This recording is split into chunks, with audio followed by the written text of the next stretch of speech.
Boa noite, Fernando. A revisão da prova de conhecimento técnico de helicóptero do dia 30/3, tá? A questão é essa aqui, tá? Que fala da vibração lateral, né? Que pode ser ocasionada pelas pás desbalanceadas. E aí você marcou aqui pás fora de track, né? As outras duas aqui seriam resposta muito fora, né? Então vamos ver material sobre vibração, né? Para a gente dar uma relembrada. As vibrações, né, elas estão presentes numa aeronave de asa rotativa, até mesmo porque ela tem muitas peças, né, rotativas, como um eixo de bielas, né, um fan, tá? Tudo isso girando, né, em conjunto ali também com o rotor principal. Tá? Então, é natural que exista alguma vibração. Tá? O piloto, né, ao longo da sua experiência, ele vai aprender a compreender, né, a causa, né, e efeito dessas vibrações para que ele possa distinguir, né, uma normal, né, de uma mais anormal. Né? A gente tem três tipos de vibração. Tá? A de baixa frequência, tá? Que são vibrações que ocorrem no rotor principal, são transmitidas ao piloto por vibrações no assento, tá?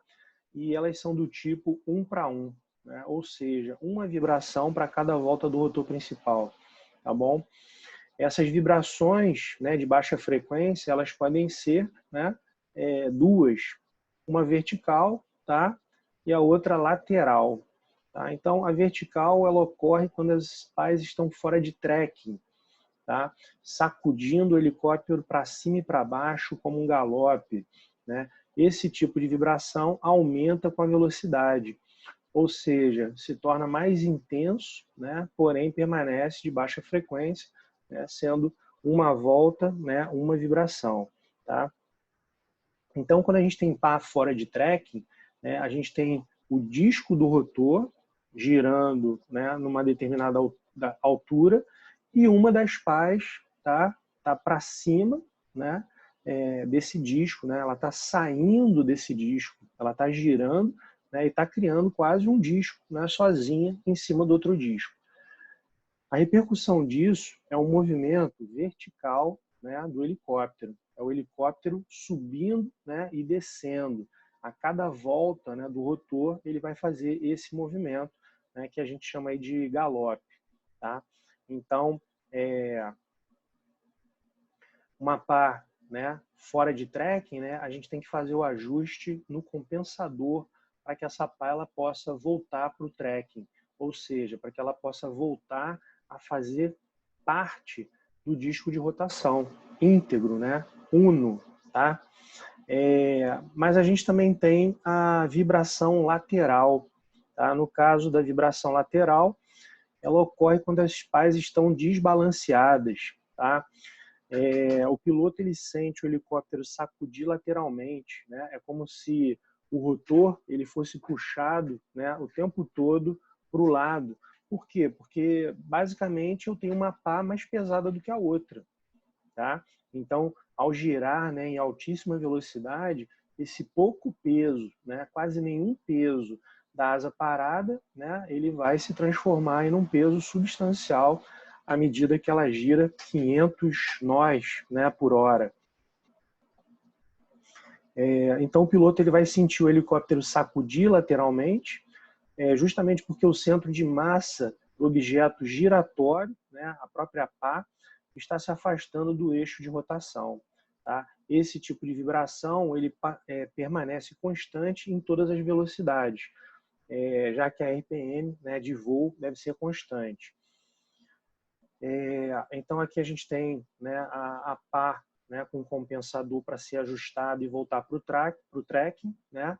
Assim na baixa frequência vertical, né? Assim como na horizontal, né, na lateral, eu vou ter o desgaste da pá, né, ao longo da sua utilização, a perda de tinta, né, a própria erosão da pá, né, a pá ela vai gastando com o tempo.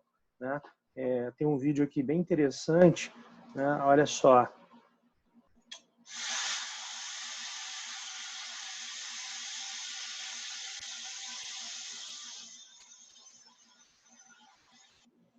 Então, ó, nota, conforme eu vou chegando na ponta da pá, a gente vai vendo aqui um desgaste, tá? Justamente em decorrência da erosão, né? Porque a ponta da pá, né, ela tem uma velocidade mais extrema, né? Então, em decorrência dessa altíssima velocidade, a gente acaba tendo, né, o desgaste dessa pá.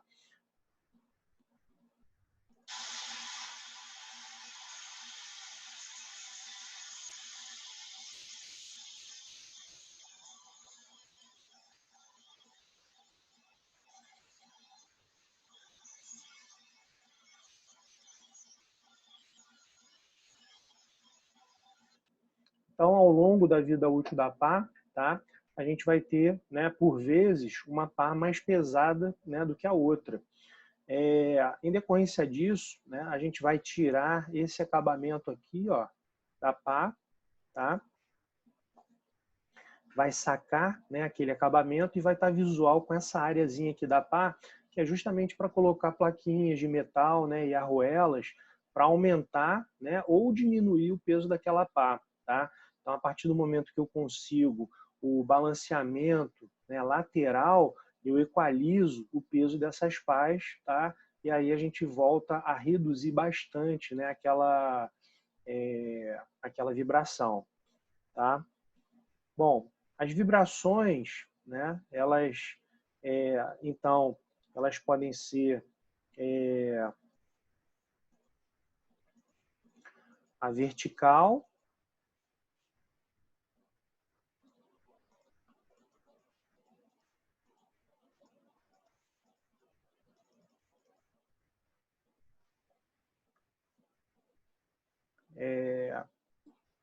a baixa frequência, né, a média frequência e a alta frequência. Sendo as de baixa frequência, a gente vai ter, então, a vertical e a lateral, tá? E aí a gente mostrou aqui para você, né, como é que isso acontece, por que que isso acontece, né, para poder chegar aqui agora na frequência intermediária. As vibrações intermediárias, elas são geralmente de difícil localização, tá? Elas podem ser provocadas por elementos isolados, né, ou por um conjunto de elementos do sistema. Ela vai ser do tipo 2 para 1, né? Então, 2 vibrações para cada volta. Essa vibração normalmente acontece quando o helicóptero ganha ou perde sustentação de deslocamento, né? Então, uma vez eu presenciei, né, estava no voo num Agusta 109, tá? Esse Agusta, na hora que chegou na cabeceira do aeroporto de Jacarepaguá, que ele reduziu a velocidade, né, para ir para o efeito solo, ele perdeu a sustentação de deslocamento, tá? Então ele começou a vibrar muito forte, né? E aí eu lembro de ter pensado, cara, tem alguma coisa errada, né? Depois, trocando ideia com o piloto, ele me falou que aquilo era absolutamente normal, né? Então no Agusta 109 a gente consegue perceber isso aí perfeitamente, tá? Alguma outra vibração, lembrando, né, que essa vibração da perda e da sustentação de deslocamento, ela é normal, tá?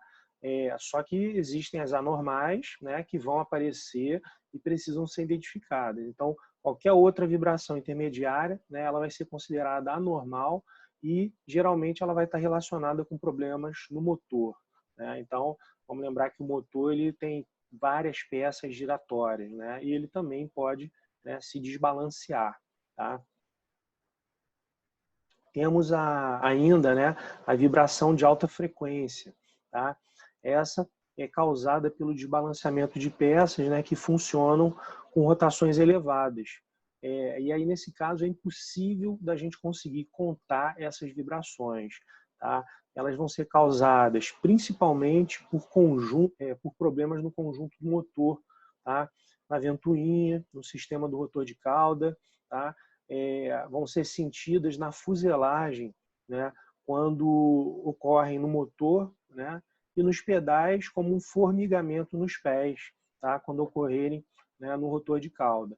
Eu também posso ter um desbalanceamento no rotor de cauda, né, que vai gerar vibração, e como o rotor de cauda, né, ele é um rotor que gira em altíssima velocidade, né, explica a alta frequência, tá? Então, uma vibração de alta frequência, ela pode muitas das vezes se resumir a uma trepidação, né, dos pedais e um formigamento, né, vai ser sentido.